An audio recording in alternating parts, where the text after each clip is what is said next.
Hello, everyone, and welcome to this Triangles Meditation Group webinar.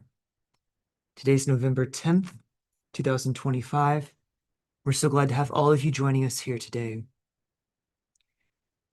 This webinar meets on the second Monday of every month, and it seeks to support and strengthen the Triangles network.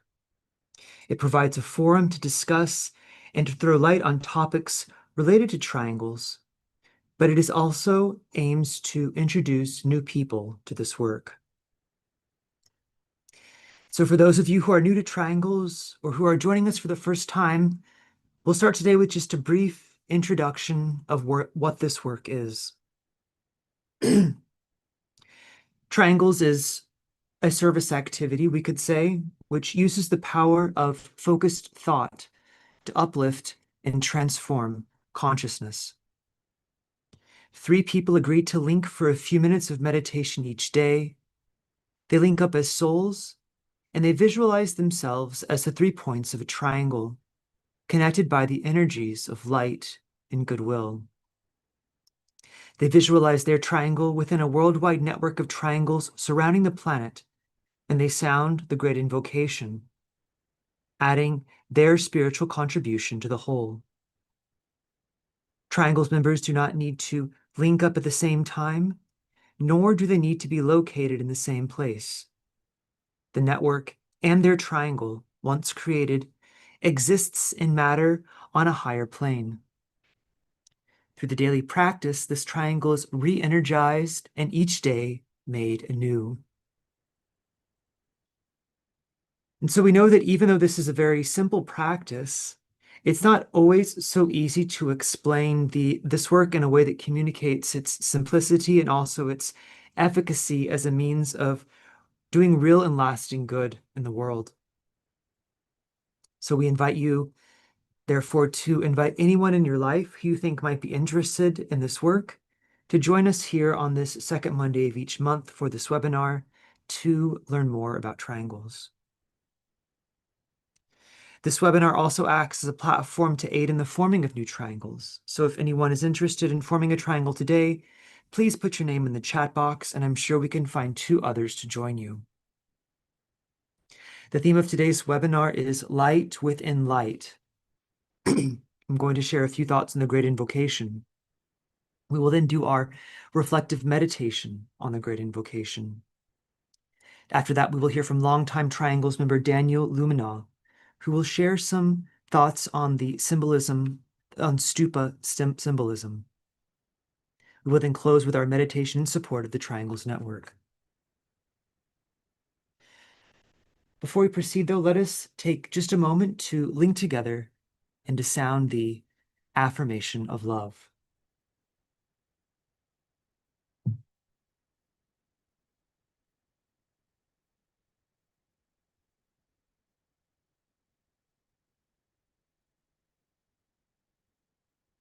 In the center of all love I stand. From that center, I, the soul, will outward move. From that center, I, the one who serves, will work. May the love of the divine self be shed abroad in my heart, through my group, and throughout the world.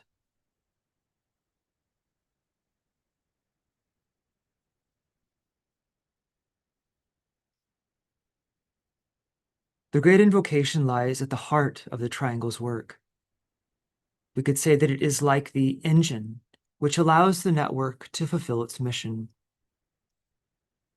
It is a word of power, and so by its very nature, the great invocation possesses a special capacity to invoke, to set into motion, and to create through the medium of sound.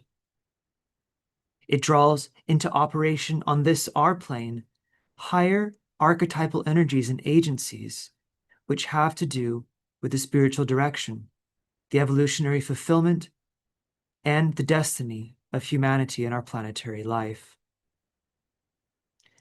One of the primary aims of the Triangles Network is to bridge between humanity and these higher spiritual kingdoms. Through its right sounding, the great invocation creates a sympathetic vibratory rapport between these 2 great planetary centers, It is therefore one of the most important tools to bringing this union about. God has never left humanity without witness. We know that great sons and daughters of God have come and gone over the millennia. They have brought the gift of divine revelation, demonstrating light through the medium of their divine incarnation. Through their capacity to demonstrate divinity as a fact and on the physical plane, they model what it is to be both fully human and fully divine. Today, humanity prepares to step more fully into this divine potential. It is the destiny of humanity to become the planetary light bearer, the center through which the divine plan works out and through which divinity becomes fully demonstrated on the physical plane. Divinity is real, and it can act on every plane, but it must have its vehicles. Humanity is one such vehicle, and it has been designed and created to fulfill a divine need. The light which it is humanity's destiny to demonstrate must therefore carry within it the colors of all the seven rays, and the outstanding quality of this sevenfold light must be love wisdom. Only the soul can do this. It is the soul that illumines, and it is the soul that loves, because it is the soul that is the way between, the unifying factor, and the animating life in and behind all things. To become the planetary light bearer, humanity must first discover what it really means to be the soul, to express love wisdom as a living fact in everyday life. For this, we must be willing to tread the path, to face its difficulties, and to pay the cost so that the soul can enter and live more fully through its mechanism, the personality. The soul lives for others. It lives for the good, and it lives for God. Through the process of incarnation, we come to know ourselves as form. And we know ourselves as form because we experience ourselves as form. But we err because we only know ourselves as form. We do not know ourselves as souls, and we do not know ourselves as souls because we do not experience ourselves as souls. The soul is not the form. The soul is what we call in esotericism the second aspect. It is the creative agent, the word. The soul is not that which is created. It is not the body. It is not the emotions. And it is not the thought forms created by the concrete mind. The soul is not aspiration, nor is it fixed determination to do good. The soul is the one who thinks, but he is not the thought. The soul is the one who sees, but it is not that which can be seen with the physical eye. The soul is relationship itself. It is an arbiter, the great resolver of paradoxes, a linking agent between spirit and matter. It is the quality behind the form. The soul links and relates in a very archetypal sense, and to link is always a creative act. And so there can be no knowledge or understanding of the soul without a direct experience of the soul. Therefore, the question then is, how can we experience the soul and therefore come to know it? How can we experience this second aspect? What does this mean? How can we come to experience self as quality, self as love wisdom, self as the Christ principle in nature? Especially, how do we come to experience soul or Christ, however you want to call it, in others, as much as in ourselves? Life, that is the process of incarnation, naturally sets each of us on the path to the soul. So in this sense, it's a very natural process. Life naturally sets us on the path to the soul, and likewise to the development of the sensitivity, the cultivation of the sensitivity which will one day allow us to see and to experience the soul as a living reality in and through all things. Esotericism is the science of the soul, and therefore it is also the science of the path. However, the path is a universal path, just as esoteric science is a universal science. So there is no one doctrine or organization or teaching that can claim to possess it. Esotericism, just like the soul, we might say, is everywhere. It's described as a universal golden thread, which can be brought to bear on every circumstance, every problem, every form, and it can be found within every doctrine. We could say that esotericism is as much a universal inheritance as is light itself. For light is the substance of the mind and is synonymous with consciousness, therefore also present everywhere, and even when latent, it could still be said to exist within a thing, waiting simply for the command to call it forth. Light shines forth through the form. In other words, it makes appearance in and through form, but it is not the form. This can be confusing because spiritually we often talk about light as the product of illumination. However, light is also that which illumines. It is the illuminator and the illumination, the process of illumination. It becomes eventually that which is illuminated as well, but only when soul and form are unified and at one, when the process of illumination has become complete. The effects of illumination can also be understood in terms of sound or vibration. Esoterically, sound and light are interchangeable, whereas light reveals, sound creates. True revelation is always, therefore, the result of a creative act, for revelation always requires a form or medium through which it must be expressed. Likewise, the successful process of creation always results in the housing, and therefore revelation, of some aspect or element of the soul. Creation and revelation, light and sound are in this way one and the same.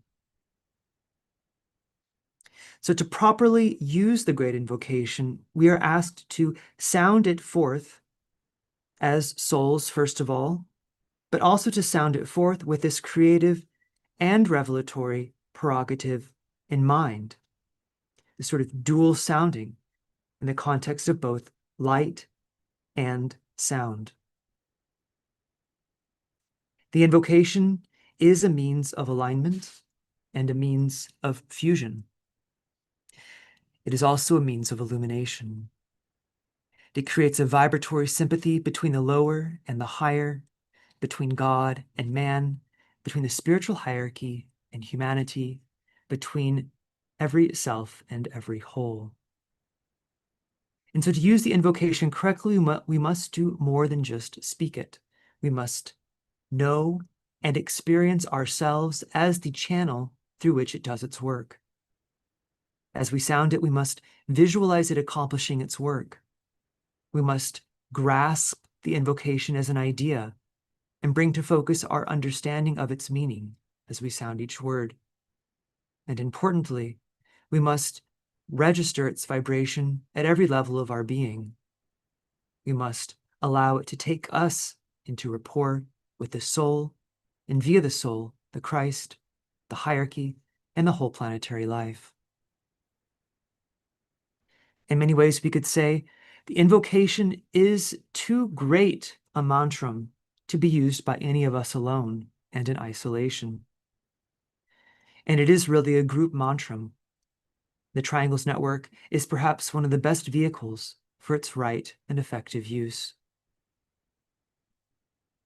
And so with this in mind, let us now proceed into our reflection on the great invocation.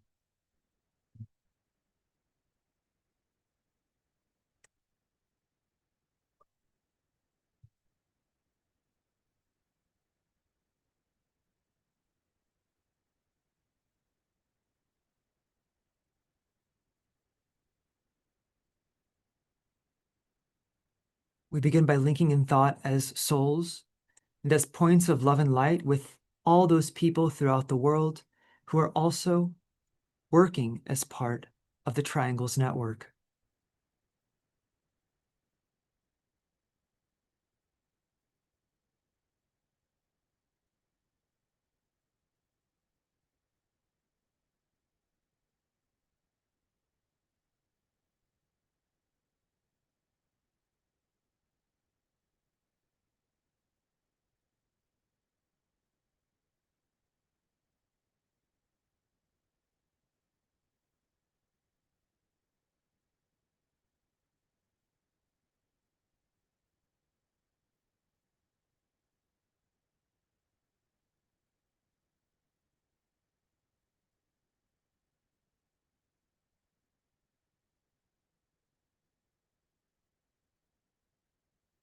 We begin by visualizing the world situation as best we can, seeing people everywhere, glowing with a dim light.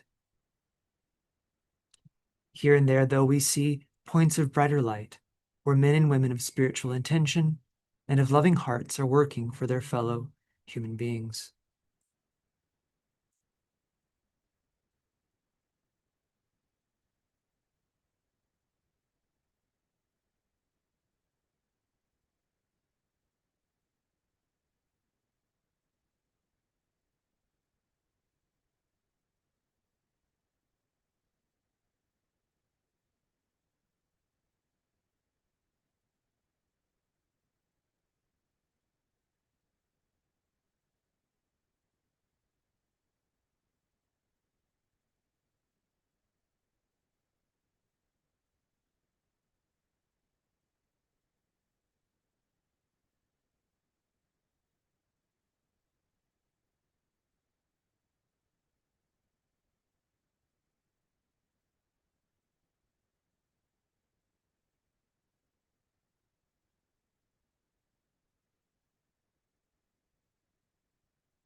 And visualize through the creative imagination the vivid light of the spiritual kingdom, the spiritual hierarchy, streaming towards humanity and slowly merging with the light which is already in humanity.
From the point of light within the mind of God, let light stream forth into human minds.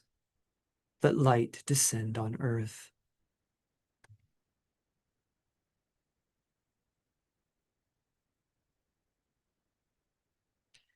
Endeavor to concentrate your fixed intention to serve and to spread love in your surroundings, and realize that insofar as you can do these things, you are attempting to blend your personal will with the divine will.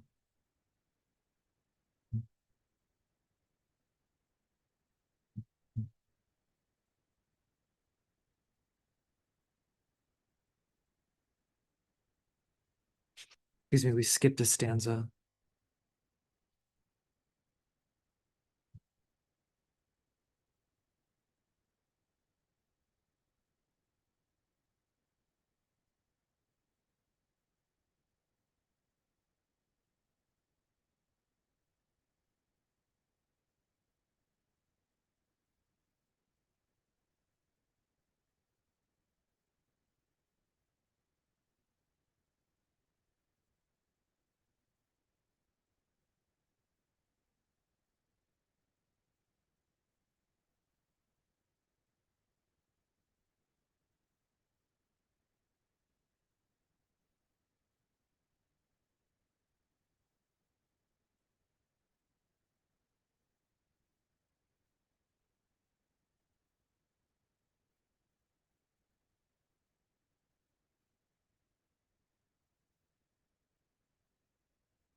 We now ponder upon the reappearance of the coming world teacher and realize that no matter by what name he may be called in the many world religions, he is still the same great identity.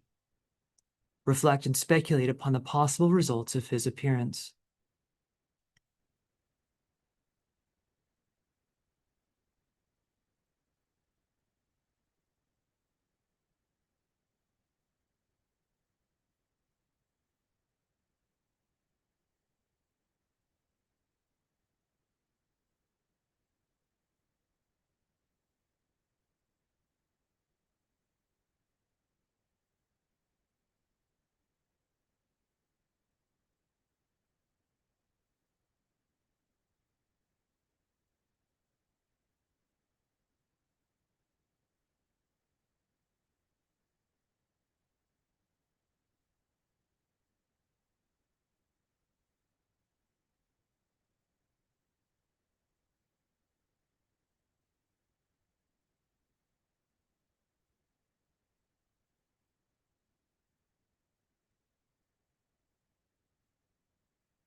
From the point of love within the heart of God, let love stream forth into human hearts.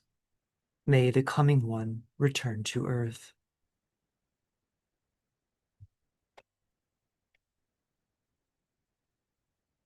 Endeavor to concentrate your fixed intention to serve and to spread love in your surroundings.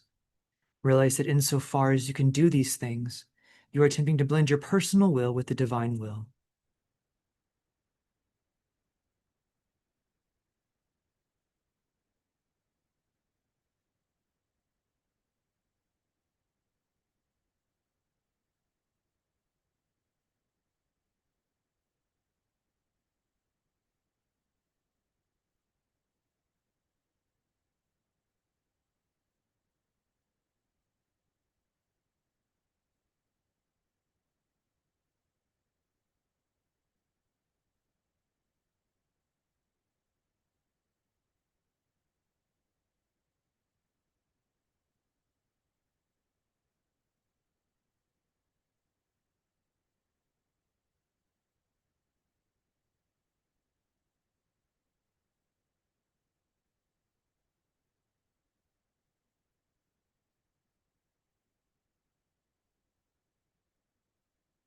From the center, where the will of God is known, let purpose guide all little human wills, the purpose which the masters know and serve.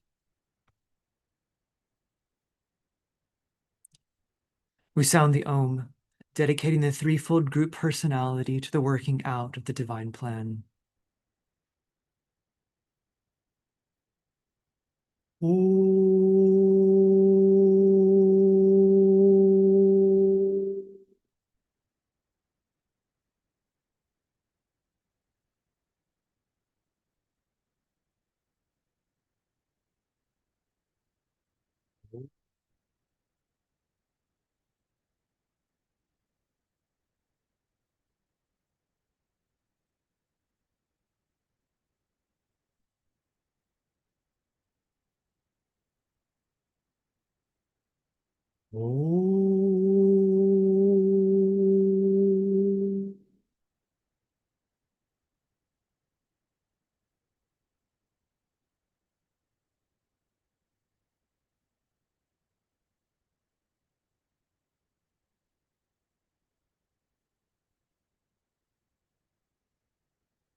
Thank you, everyone. I'd like now, Daniel, to invite you on to unmute yourself, and you can share your screen. Thanks, Michael.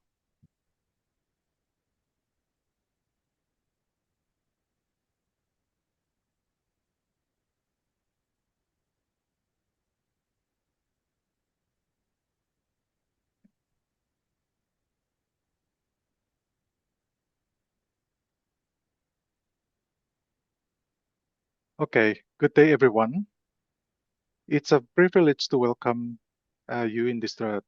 It's a privilege to welcome you in this Triangle Meditation Group webinar hosted by Lucistras. My name is Daniel Umano. I have been a student of the Arcane School since November 21, and I'm currently in the beginning of the Lighted Way of Integration program. Let me share a brief background on how this material come together. My journey began at the Wesak Festival in Lucistras Lodge in New York in 22, where I met Catherine Newburn. During a casual conversation, I mentioned my studies in Tibetan Buddhism, and Katri encouraged me to explore the teaching of Domo Geshe Rinpoche and Lama Anagarika Govinda, noting philosophical parallels. That suggestion has been resonated with me, and over the years, I continue my Wesak pilgrimages, visiting Samten Choling Monastery in Darjeeling, where Lama Govinda's ashes are enshrined in a stupa, and then experiencing the rare privilege of visiting Domo Geshe's living quarters, an opportunity that's seldom granted for foreigners. My learning journey has taken me further to sacred sites in Darjeeling, Borobudur, Mount Kailash, and recently this year at the Gobi Desert, with a common theme of stupa symbolism. Today, we gather as a seeker committed to group service, meditation, and spiritual study. Our focus is the profound symbology of the stupa, especially the five geometrical elements as taught by Lama Govinda, and how this ancient language of form can deepen our understanding of Master DK's teaching as presented in the works of Alice Bailey.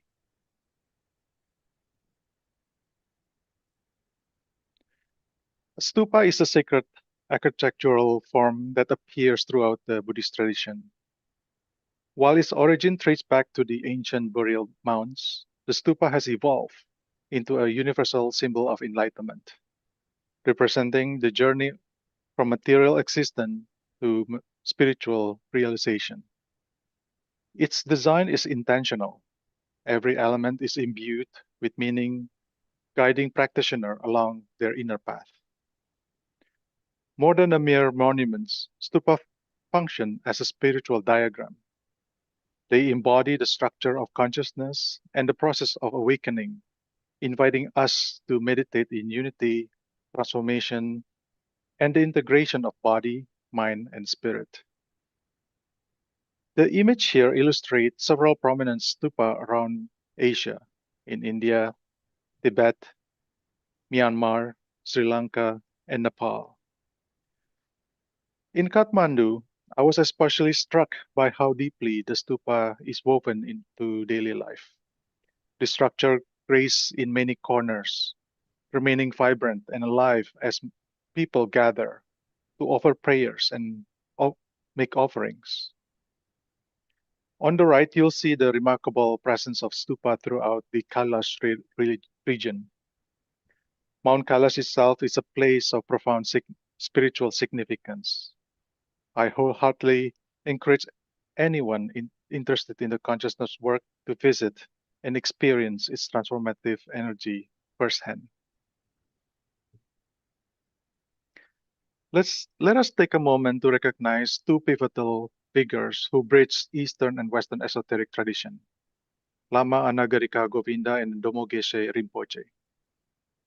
Lama Govinda, originally from Germany, was a Buddhist mystic scholar and author of who immersed himself deeply in Theravada and in Tibetan Buddhism. His insightful writing on meditation, symbolism, and inner journey have introduced Western audience to the profound depth of Tibetan spiritual practice, highlighting the transformative power of inner symbols and ritual. And Domo Geshe Rinpoche at the top right is the esteemed teacher of Lama Govinda, provided exceptional guidance at the Santen Choling Monastery in Darjeeling, and a river throughout Tibet and India. Domo Geshe has renowned for wisdom, compassion, service, and his reputation as an occult healer. His ability to transmit the living essence of Buddhist teaching across cultural boundary made a lasting impact on all who encounter him. Both teachers emphasized the universal language of symbols, a bridge between visible and invisible, the personal and the cosmic. Their work laid the foundation for synthesizing spiritual tradition and practices. For those interested in exploring more on these figures and teaching further, Lama Govinda's book, The Way of the White Clouds, offer a vivid account of this remarkable lineage and journey. Let's take a closer look at the stupa and break it down into its foundational geometric shape, each serving as a powerful symbol for deeper spiritual study. In the center, you see the classic stupa form, and on the left, its simplistic symbolic components. Lama Nagarika Govinda identified 5 essential geometric elements in the stupa architecture, each representing a stage of spiritual development and a universal principle. These shapes are chosen with intention, reflecting the qualities of their actual physical form. At the bottom, with a yellow color at the base, we see a square.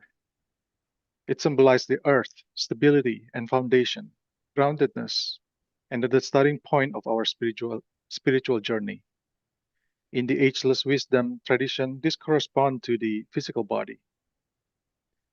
Next, the sphere, the blue sphere, represent water, wholeness, and the totality of consciousness, inviting us to contemplate the unity and inclusiveness. This is associated with the emotional body. The red triangle, pyramid, signifies fire, aspiration, transformation. Pointing upward, it embodies spiritual ascent and the striving of the soul, representing the manas, or mental body. Then when we see the crescent moon, embodies air, receptivity, and the openness to higher influences, encouraging flexibility and embrace for the subtle energy. This relate with the Buddhi. And finally, the flame, the final jewel or sun, symbolizes ether, enlightenment, and pure consciousness, crowning of the stupa. The flame marks the attainment of spiritual illumination and represent Atman. If we return to the familiar concept, the three base shapes, the square, sphere, and then triangle, reflect our three lower bodies or personality. Using the analogy of a blind man carrying a crippled man, illustrated on the right side of the page, we see how this dynamic plays out. The lower parts of the stupa represent the lower self, which can move but lacks of direction, while the upper part symbolizes the higher self, or the spirit, providing guidance and purpose. Together, these elements form a secret map, a synthesis of matter and spirit, leading us from the tangible to the transcendent. The triangle part stands as the potent symbol of a spiritual ascent and transformation. In the teaching of Master DK, it embodies the triad of love, light, love, and power, the core principle that underpin much of his work. If you look closely at the triangle within the stupa, it represents the manas, or the mental body, positioned between the crescent, or buddhi, and then the sphere, the emotional body. The mental body is where the humanity current evolutionary work is most focused. We begin with the kamamanas, intelligent, intelligence driven by desire and emotion, and through the training and experience, develop our intellect and move towards individualization. Through repeated lifetime, spiritual study, and process of satiation, we gradually build the antakarana, the rainbow bridge that connect our diverse personal lower mental body with the unifying upper mental body, transforming life experience into higher wisdom. Returning to the stupa architecture, the triangle is a cross section of our consciousness growth. In Tibetan Buddhism, this is described as the three realms: Arupa Dhatu, the unlimited and immaterial realm, representing the will, and Shambhala concept, it's the light. Rupa Dhatu, the limited and immaterial realm, providing love and wisdom, serving as the blueprint for material manifestation, akin to the hierarchy or love. And finally, Kamadhatu, the limited and material realm, where using active intelligence we gather Dharma through karma journey, the power or understanding. Notice how the triangle narrows as it ascends from the emotional body to the buddhi, illustrating the one-pointedness of the material experiences as they are refined and carried towards the monadic consciousness as experiential virtues on the humanity.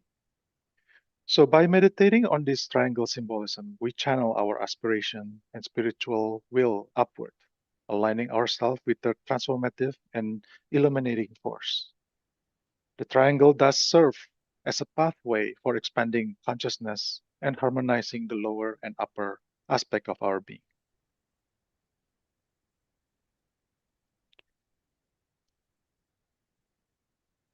Borobudur. Borobudur is a majestic Buddhist mandala in stone, rising from the heart of, of Java in Indonesia. Stands as a living embodiment of stupa symbolism in a sacred architecture. Its spiral path of circumambulation, ascending through the successive of terrace, becomes a walking meditation, a physical enactment of the soul journey from the realms of desire, or kamadhatu, through the disciplined clarity of form, rupadhatu, and toward the formless radiance of the spirit, arupadhatu. This ascending pilgrimage echoes the inner path described by Master DK in Glamour, the World Problem.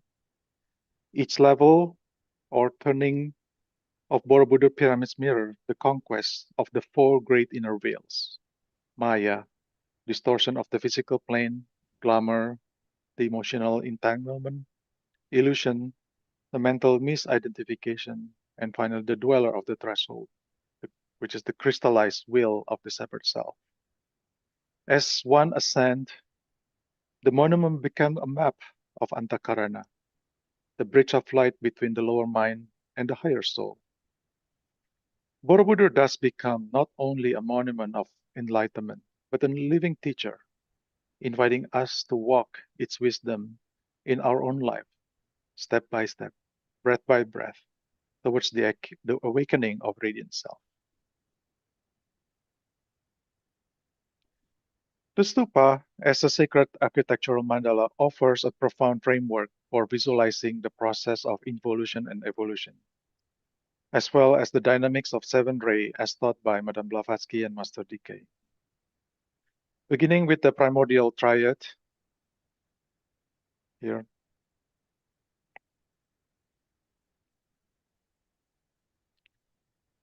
beginning of the primordial triad, love, will, love, wisdom, and active intelligence, each divine aspect descend into the manifold manifestation. The will aspect diversifies into countless expression of the process of the form manifestation or ceremonial magic. Love wisdom unfolds into myriad forms of devotion. And then lastly, the active intelligence crystallizes into the richness of concrete knowledge, science, and structured thought. This descent mirror in the evolutionary arc from spirit to matter, manifesting through the kingdom of mineral, plant, animal, and finally human, reaching the nadir of the U curve. At this turning point, human lives within the tension of harmony through the conflict, the interplay between personal or material energies and the impersonal or spiritual forces. It is here the journey of individualization matures, having gathered the fruits of diversity to the development of material vehicle. From this space, the path of evolution begins, the building of Kantakarana, the bridge of consciousness leading towards the unification and synthesis. This ascent transformed the accumulated karma into dharma and the virtue born of life experience in form of love, beauty, and wisdom begin to illuminate and enrich the active intelligent aspect of the primordial triad. The stupa thus become a living diagram of the soul journey from descent into the form through conflict integration and fervent radiant synthesis and spiritual realization.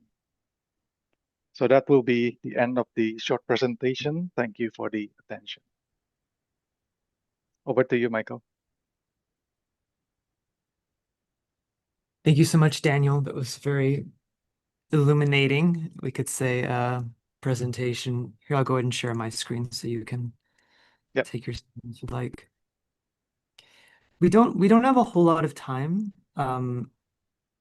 additional time to really do much of a discussion today or anything like that. So I think we'll just move into our meditation, Daniel, if that's all right, and just leave Yep. what you said to just rest in people's minds, and I'm sure they'll be reflecting on it for many, once they leave here today. I think especially, those of us who maybe aren't so familiar with Buddhism, it gives a lot of basis to maybe look into some of the teachers, some of the concepts you brought up deeper. So we're glad you brought those forth. Daniel's transcript is in the chat box and will also probably later this week also be published on the Triangles blog, as are all the presentations that are given on the Triangles webinar each month. So if anybody would like to read it post hoc, you could download it from the chat, or you could go onto the Triangles blog later. And if you do have any questions for Daniel, I'm sure is it all right, Daniel, if we have people contact us with any questions they have and we can forward those to you? Yep. Sure thing. Okay. So I'll put our email there in the chat. So thank you so much. Daniel, I should say also, I had no clue what the stupa was. I had never even heard of this. So for me, at least for me, it was very educational. So thank you. Really do appreciate it.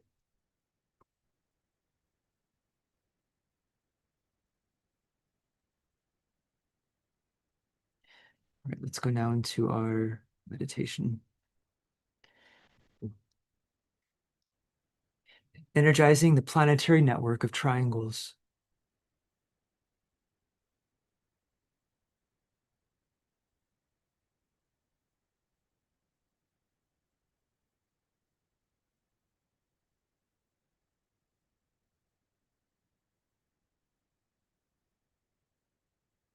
We come together as a group unity on the mental plane.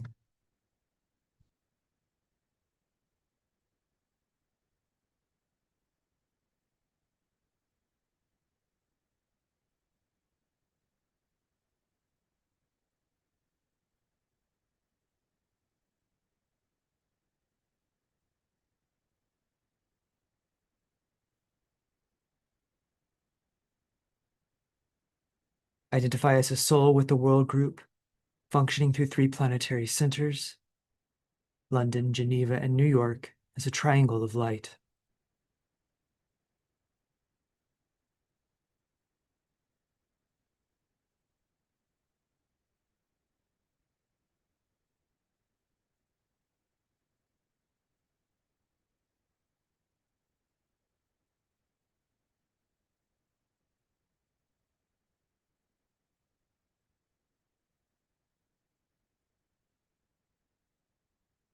We extend identification through the soul to the new group of world servers, to the hierarchy, and to the Christ, to the transcendent point of synthesis at the center of every triangle, and to the triangle of energies standing behind the Christ.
Identify the center Shambhala, the center of purpose and power.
Recognizing the synthesis of three streams of cosmic energy within Shambhala, we use the dedication. In the center of the will of God I stand. Naught shall deflect my will from his. I implement that will by love. I turn towards the field of service. I, the triangle divine, work out that will within the square and serve my fellow men.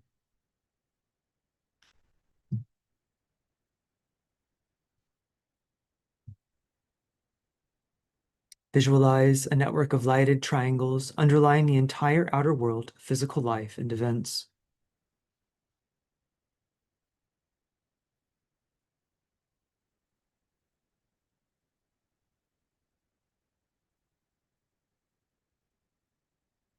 We see the network linking all triangles units and relating all points of light throughout the world.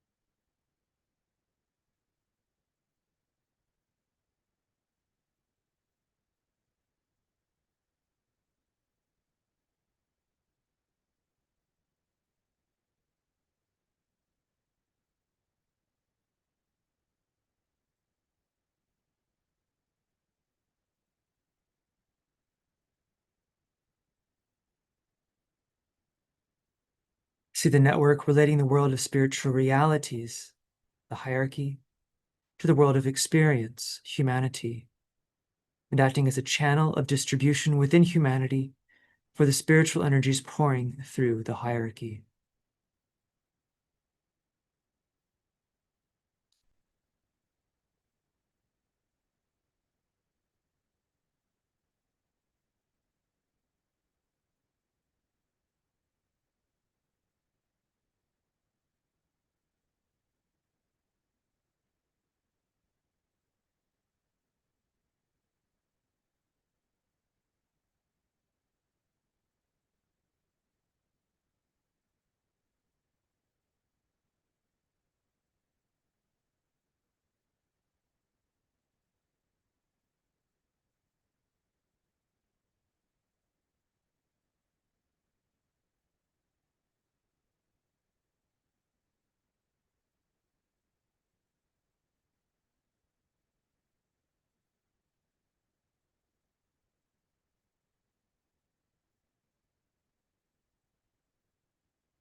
See the network transforming the planetary etheric vehicle to receive and circulate the energies of the soul and the spiritual triad, will, love, and light.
Realize that the energies of light, love, and the will to good, evoked by all triangles workers, pulsating through the planetary network of triangles, are having an inevitable effect within the three worlds of human evolution, lifting human consciousness and helping to create the path of light for the feet of the Christ.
Reflect on the purpose, function, and right development of the triangles network as an hierarchical activity.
Blended with the group, stand with positive intent as a station of radiant light within the network of light and goodwill.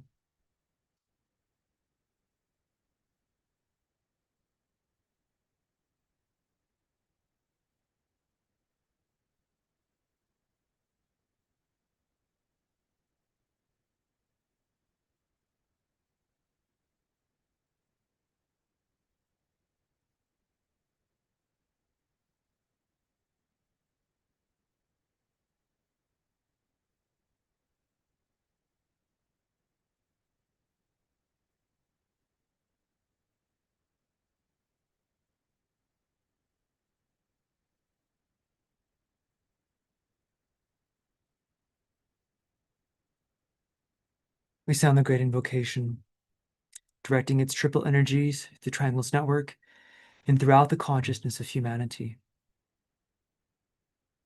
Can use the adapted or the original. From the point of light within the mind of God, let light stream forth into human minds. Let light descend on earth. From the point of love within the heart of God, let love stream forth into human hearts. May the coming one return to earth. From the center, where the will of God is known, let purpose guide all little human wills, the purpose which the masters know and serve. From the center, which we call the human race, let the plan of love and light work out, and may it seal the door where evil dwells. Let light and love and power restore the plan on earth. Ooh.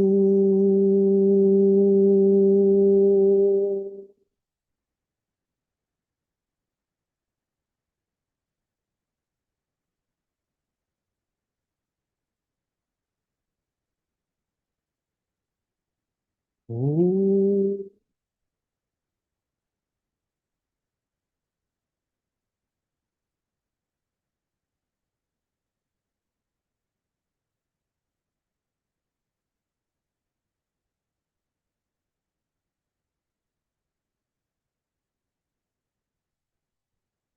Ooh.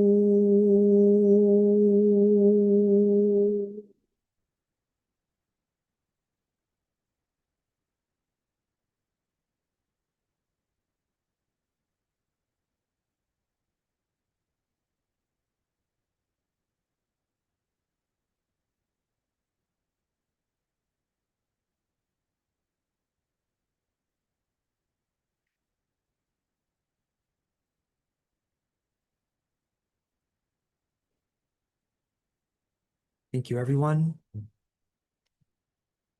The upcoming meetings are on your screen. I will just draw your attention to the World Goodwill Seminar, which takes place this Saturday, November 15th, from that's 10 a.m. to 1 p.m. Central European time. That's the Geneva seminar. The London seminar will be from 2 to 5 p.m. GMT, that's London time. And the New York seminar will be from 2 to 5 p.m. Eastern Standard Time. So please feel free to join us for one or all sessions of this seminar. Each are about 3 hours long and each take the same theme: envisioning a new global culture, the search for unity between East and West. Thank you.